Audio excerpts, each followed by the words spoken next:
Hello dear बच्चों, कैसे हैं आप सब लोग। Welcome to again. सब लोगों का बहुत बहुत स्वागत है मेरे चैनल शुभ केमिस्ट्री में। तो आज है ना बहुत ही गाइस फन करने वाले हैं हम एन फैक्टर के साथ। एन फैक्टर है ना जनरली बहुत इंपॉर्टेंट कंसेप्ट है।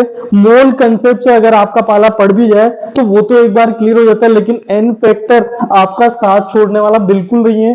तो आज हम क्या करने वाले हैं, इसको बहुत ही सिंप्लीफाई तरीके से खत्म करने वाले हैं ताकि ये दुखती नहीं दे आगे जाके। तो let us guys start me the n factor calculation. सबसे पहले एन फैक्टर या वैलेंसी फैक्टर या एन है ना, क्या इसको कहीं को उसमें एक क्या बोला जाता है, वैलेंसी फैक्टर। तो इसका यूज क्या है सबसे पहले तो है ना, बहुत से गाइस को तो पता ही नहीं है कि कहाँ है या किस चैप्टर से रिलेटेड है। तो सबसे पहले हमारा नॉर्मेलिटी निकालने के लिए किसी भी सॉल्यूशन की कंसंट्रेशन टर्म निकालना है तो हम पता करते हैं मोलरिटी मोल्स पर लीटर, और उसको अगर एन फैक्टर से मल्टीप्लाई करें तो हमें क्या मिलता है, नॉर्मेलिटी। और नॉर्मेलिटी सॉल्यूशन चैप्टर के लिए बहुत ही इंपॉर्टेंट है जिसे डील करना है। दूसरा जो काम का आता है रेडॉक्स में, इक्विवेलेंट कंसेप्ट यानी इक्विवेलेंट वेट में भी क्या इसका इसके यूज होता है। इसके बिना बहुत ही मुश्किलें हो जाती है इस क्वेश्चन सोल्व करने में। इसके अलावा मैं आपको एक और चीज बता दूं, रेडॉक्स रिएक्शन या इलेक्ट्रोकेमिस्ट्री जो कि 12th का पोर्शन है, वहां पे भी एन फैक्टर के बिना आपका काम चलने वाला नहीं है। तो इसको छोड़ना बिल्कुल नहीं है, और मेरे पढ़ाने की बात तो बिल्कुल नहीं। तो आज के लेक्चर में देखते हैं सबसे पहले कि ये कैलकुलेट किस चीज के लिए किया जाता है। फर्स्ट वन एटम के लिए, आयंस के लिए, एसिड, बेस, सॉल्ट और रिएक्शन। तो 6 पर्पस हैं एन फैक्टर को निकालने के लिए। लेकिन सबसे पहले हमें पता करना है कि हमें एटम के लिए निकालना है या आयन के लिए, एसिड या बेस के लिए, है ना। तो सबके लिए एन फैक्टर निकालने का क्या होगा गाइस, तरीका अलग अलग होगा। तो सबसे पहले हमको ये समझना है कि निकालना किसके लिए, डायरेक्ट निकालना नहीं है। तो सबसे पहले हम बात करें रेडॉक्स रिएक्शन, अभी खत्म नहीं हुआ है। यहां पर जो रिएक्शन वाला पोर्शन है ना, रिएक्शन वाला पोर्शन भी जो रेडॉक्स की टाइप ऑफ रिएक्शन है वो भी क्या है, बहुत सारी टाइप की है। तो एन फैक्टर निकालने में दिक्कत इसीलिए आती है, हमें किसके लिए निकालना है यही पता नहीं होता है ना। अगर रिएक्शन के लिए निकालना है तो रिएक्शन भी क्या है, बहुत सारी टाइप की है, इतनी सारी की सिंपल रेडॉक्स, ओनली ऑक्सीडेशन या ओनली रिडक्शन, इंटरमोलिक्यूलर या इंट्रामोलिक्यूलर, डिसप्रपोर्शनेशन या कम प्रपोर्शनेशन, और रेडॉक्स इन आयनिक फॉर्म। तो इन सबके लिए एन फैक्टर निकालने का क्या तरीका बिल्कुल अलग अलग है, और आपको सेपरेट लगाना होगा तभी आंसर आएगा। लेकिन सबसे पहले क्या पहचानना इंपॉर्टेंट है, बिल्कुल। तो बात करते हैं, मैं आपको सारी चीज सिखाऊंगा आज, बिल्कुल आप ध्यान से देखें, है ना। सबसे पहले हम किसके लिए निकालेंगे, फॉर एटम। किसी भी एटम के लिए न्यूट्रल स्टेट में हमें दिया हुआ है एटम, उसकी हमें क्या निकालनी है, एन फैक्टर। कैसे निकालेंगे, बिल्कुल द कॉमन ऑक्सीडेशन स्टेट, जो उस एटम की जो कॉमन ऑक्सीडेशन स्टेट होगी जिसमें सबसे ज्यादा मिलता होगा, या फिर नेटिव स्टेट। नेटिव स्टेट यानी कि वो जैसे नेचर में मिलता है, या उसकी स्टेबल ऑक्सीडेशन स्टेट क्या होगी, वही क्या होगी, एन फैक्टर होगी। और एन फैक्टर कभी भी नेगेटिव नहीं हो सकता।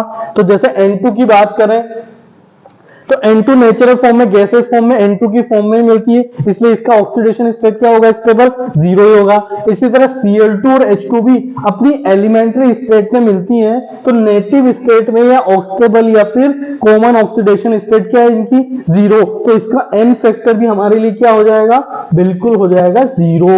तो विदाउट एनी टेंशन, लेकिन सबसे पहले आपको पता करना है कि एन फैक्टर निकालना किसके लिए। अगेन बात करते हैं कि अगर आयंस के लिए निकालना, हमें कोई आयन दिया हुआ है ना, कैटायन या एनायन, उसका हमें एन फैक्टर निकालना है, तो the charge present on it. इसके अलावा क्या कहें, उसकी न्यूमेरिकल वैल्यू लेना है ना, कहना केवल नेगेटिव पॉजिटिव को हटा देना है, क्योंकि एन फैक्टर केवल और केवल क्या है, पॉजिटिव वैल्यू हो सकता है। तो आयंस के ऊपर जो उसका चार्ज प्रेजेंट है वही हमारा क्या हो जाएगा, यहां पर चार्ज कितना है, -2, लेकिन हमें लेना है केवल न्यूमेरिक वैल्यू, दैट इज 2। इसी तरह यहां पर 1, यहां पर 2। तो ये सब किसको रिप्रेजेंट कर रहे हैं, एन फैक्टर को। तो आई होप बहुत सिंपल तरीके से आप समझने की कोशिश कर रहे होंगे।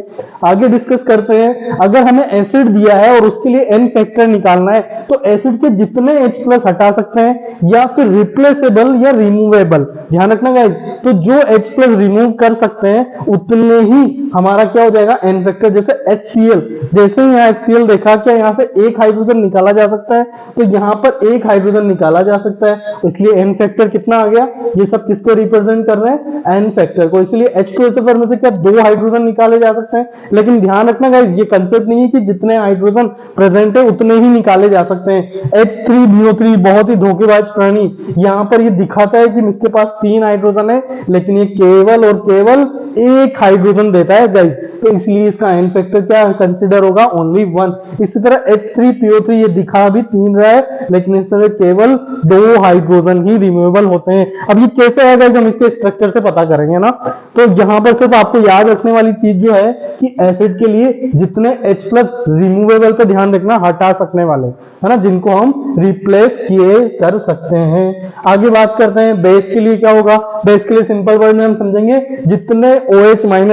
अब इसके लिए एसिड की तरह ये धोखेबाज नहीं है, बिल्कुल सिंपल है, जितने OH- दिखाते हैं उतने ही दे देते हैं। यहाँ पर 1 OH है तो 1 दे देते हैं, यहाँ पर 3 है 3 देते हैं। बेस जो है बड़े ही सिंपल प्राणी होते हैं, जितने OH देने हैं वही क्या हो जाएगा, n फैक्टर हो जाएगा क्या। तो बहुत ही सिंपल है बेस का H+ निकालना। अगेन किसी सोल्ट के लिए बात करते हैं, तो n फैक्टर निकालने के लिए अभी तक आपको इतना समझ में आ रहा होगा, किसके लिए निकालना है ये ज्यादा इंपॉर्टेंट है। तो सबसे पहले अगर हम सोल्ट के लिए देखें तो यहाँ पर क्या लिखा है गाइस, या तो हम टोटल केटाइन काउंट कर लें, या फिर टोटल एनाइन काउंट कर लें, या फिर टोटल पॉजिटिव या फिर टोटल नेगेटिव चार्ज। सो सोल्ट एक ऐसा कंपाउंड है जिसमें केटाइन और एनाइन क्या होता है, साथ में होता है। तो लेट सपोज Na2SO4, जब इसको मैं ब्रेक करता हूं तो 2 Na+ बनेंगे और एक क्या बनेगा गाइस, SO4-2 बनेगा। तो आइदर केटाइन चार्ज काउंट कर लो, आइदर एनाइन। तो यहाँ पर टोटल केटाइन कितने हैं, 2 × +1 +2 है क्या, तो या फिर 1 × -2 क्या आएगा, -2। तो कोई भी ले लो, या तो केटाइन या फिर एनाइन। यहाँ पर n फैक्टर क्या हो जाएगा, ओनली 2। तो इसका n फैक्टर हम कंसिडर करें तो 2 हो जाएगा। इसी तरह यहाँ पर n फैक्टर कितना आएगा, या तो केटाइन या फिर एनाइन, तो या तो ओनली 1 चार्ज आएगा। आई होप चीजें क्लियर हो रही होगी बहुत ही सिंपल तरीके से। अब जो काम की चीज है रिएक्शन वाला पोर्शन है, मैक्सिमम केसेस में हमें डील भी रिएक्शन से करना होता है। तो रेडॉक्स रिएक्शन के लिए मैं आपको सिर्फ एक तरीका बताता हूं। सबसे पहले पहचानना कि क्या हो रहा है, केवल ऑक्सीडेशन या केवल रिडक्शन, है ना, केवल 2, या तो ऑक्सीडेशन हो रहा है या रिडक्शन, दोनों साथ में नहीं हो रहा होगा। या तो ऑक्सीडेशन हो रहा हो या फिर ओवरऑल पूरी रिएक्शन में रिडक्शन हो रहा हो, तो हम केवल एक फॉर्मूला याद रखेंगे, N1 + N2 divide by stoichiometry coefficient. अब N1 क्या है, N1 है कि जो एटम या तो जिनका इंक्रीज हो रहा होगा या डिक्रीज हो रहा होगा, तो उसकी ऑक्सीडेशन स्टेट में चेंज, डेल्टा लगाए मतलब चेंज इन ऑक्सीडेशन स्टेट, और साथ को इसको मल्टीप्लाई किससे करना है, नंबर ऑफ एटम से। जितने एटम हैं, जितने एटम प्रेजेंट हैं उनसे मल्टीप्लाई करना है, that is value of N1। और N1 + N2 दोनों को एडिशन करेंगे, then divide by stoichiometry coefficient. जो रिएक्शन को बैलेंसिंग में या गिवन रिएक्शन में जो रिप्रेजेंट होंगे उसको स्टोइकियोमेट्री से डिफाइन करेंगे। लेकिन ध्यान रखना गाइस किसके लिए निकाल रहे हैं। अगेन बात करते हैं अगली रिएक्शन की, कि सिंपल रेडॉक्स जिसमें क्या हो रहा हो, ऑक्सीडेशन भी हो रहा हो और रिडक्शन भी, दोनों चीजों में डिफरेंस है गाइस। दिक्कत इसीलिए आती है कि निकालना किसके लिए, ये सबसे पहले पता होना चाहिए। तो यहाँ पर भी सिंपल से है कि N1 + N2 का एडिशन करना है, स्टोइकियोमेट्री से डिवाइड नहीं करेंगे। और N1 सिंपल क्या होगा, change in oxidation state into number of atoms होगा क्या। तो जिस एटम की जितनी ऑक्सीडेशन स्टेट चेंज हो रही है वो हमारे लिए N1। अगर एक ही एटम का ऑक्सीडेशन हो रहा है तो N1 लिखेंगे, 2 का हो रहा है तो N1 N+2, और अगर 1 से 2 से ज्यादा भी हो रहा है तो हम क्या कर रहे होते, सीरीज ऑफ एडिशन कर रहे होते हैं, N1 + N2 + N3 plot N4। Is it very clear to. Again बात करते हैं, अगर इंट्रामोलिक्यूलर या डिसप्रपोर्शनेट रिएक्शन है, आपने अगर मेरे लेक्चर नहीं देखे तो प्लीज देखें कि डिसप्रपोर्शनेशन और इंट्रामोलिक्यूलर को पहचानेंगे कैसे, ये भी मैंने आपको बताया हुआ है। तो इसके लिए सिंपल N1 की वैल्यू निकालेंगे। What is N1, that is change in oxidation number, यानी कि डेल्टा OS है, नंबर ऑफ एटम, यानी जितने नंबर एटम्स हैं वही हमारी N1 वैल्यू आ जाएगी, और वही उसका क्या होगा, n फैक्टर होगा। आई होप चीजें आपकी समझ में आएगी। लेकिन जब तक आप इसको अप्लाई नहीं करेंगे तब तक रोककर दिक्कत आ सकती है। तो डेफिनेटली आप इसकी क्वेश्चन प्रैक्टिस जरूर करेंगे। रेडॉक्स अगर आयनिक फॉर्म में दी हुई है ना, रेडॉक्स की सबसे लास्ट चैप्टर में हम पढ़ते थे कि बैलेंस करने वाली रिएक्शन आयनिक फॉर्म में होती थी, तो उसके लिए क्या रखेंगे, नंबर ऑफ इलेक्ट्रॉन गेन और लूज, जितने इलेक्ट्रॉन गेन किए या जितने इलेक्ट्रॉन लूज किए, दोनों में से कोई एक, और उसको डिवाइड करेंगे किससे, stoichiometric coefficient, that will give us n factor of particular element और सब्सटेंस। आई होप चीजें क्लियर होगी। अगेन सबसे लास्ट में जो मोटिवेशन बना रहना चाहिए उसके लिए कि कोशिश करने वालों की कभी हार नहीं होती, लेकिन याद रहे एक दिन की मेहनत से भी जय जयकार नहीं होगी।